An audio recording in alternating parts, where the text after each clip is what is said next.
నీ అవమానమునకు ప్రతిగా రెట్టింపు ఘనత నొందుదువు. ఏషయా 61:7.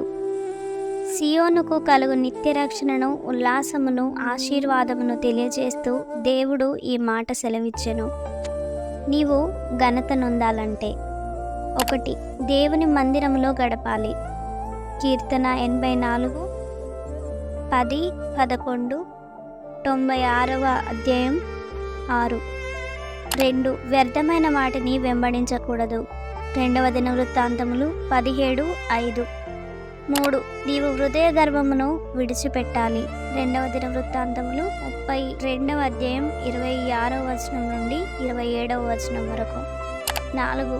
కలహమునకు దూరంగా ఉండాలి. సామెతలు 23.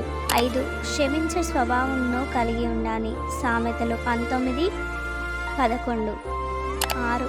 గద్దింపును లక్ష్య పెట్టాలి. సామెతలు 13:18. 7. దాతృత్వము కలిగి బీదలకివ్వాలి. కీర్తన 112:9. నా ప్రియ నేస్తమా, మనము పాపమును బట్టి ఘనతను పోగొట్టుకొని అవమానమునకు పాత్రులమై ఉండగా దేవుడు తన కుమారుడిని ఈ లోకానికి పంపించి మన అవమానమునకు కారణమైన పాపమును తొలగించి మనకు రెట్టింపు ఘనతను కలగజేశాడు.